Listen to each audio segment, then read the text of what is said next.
So how long does it take to complete a qualification? Well, this is entirely dependent upon the delivery method.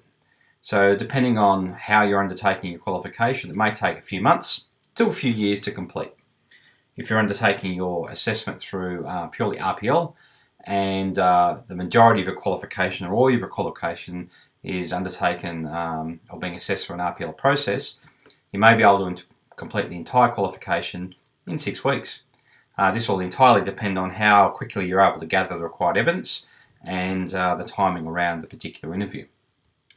If you complete your diploma through online or self-based distance learning or some sort of arrangement whereby you're required to read and do activities a few hours a week, it may take you 12 to 18 months to complete.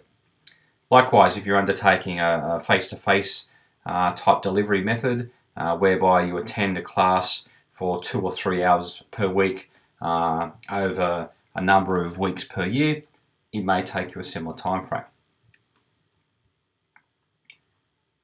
It's also important to recognise that the government has actually identified what's called a volume of learning, and each qualification has a nominal volume of learning.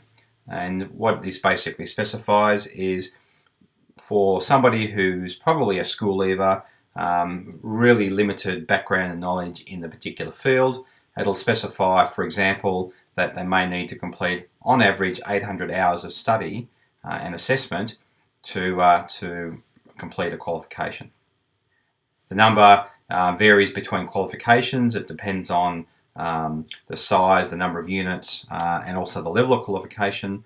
And certainly every registered training organisation needs to make reference in their learning and assessment strategy as to how they meet that volume of learning. What you find though is that some RTOs target existing workers who work in a particular industry, and so there's a whole pile of existing skills and knowledge that they may already possess, and naturally, as you would expect, if you're going through an RPL process, the volume of learning might be substantially less because you're actually being assessed and you're not learning per se. The thing is, you need to be aware of qualifications that are being delivered in only a few days. There's some organisations, for whatever reason, don't understand the volume of learning. They're also not particularly detailed in their delivery approach, and so you may find some organisations want you or expect you to complete a certificate for by attending only 3 days of training. The challenge with this is that firstly, you're probably not going to learn anything in 3 days. It'd be like drinking from a fire hose. You're given so much information in such a short period of time, you can't possibly assimilate all of that knowledge. Now, the downside risk to you personally is that if the RTO is not actually meeting that volume of learning and they're not delivering the qualification appropriately, what you can find is that your qualification actually may be removed from you and torn up. In other words, it's as if you've never done it.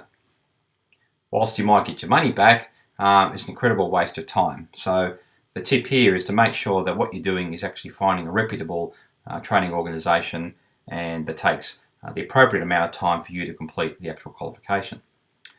The other thing to keep in mind too is that there's no shortcuts or easy approaches. You are achieving a qualification. If it's a certificate for or diploma, this is a fairly substantial piece of work. It's not something you can easily get by just rocking up to a few classes, and it's not something you can get just by attending class without actually doing the assessment that goes with it.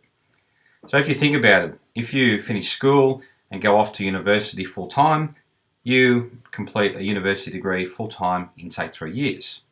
If you went off to TAFE and did a diploma, you'd be working basically as a school leaver into TAFE and you complete a diploma full-time over 2 years. So what I find interesting is sometimes we get people come to us and they say, oh, can I complete my diploma just by attending a couple of classes, or maybe even giving us a couple of certificates from courses they've done in the past. It doesn't work like that. You still need to attend, understand and learn, and that takes time, and then you need to complete the assessment so that you meet the requirements of the qualification.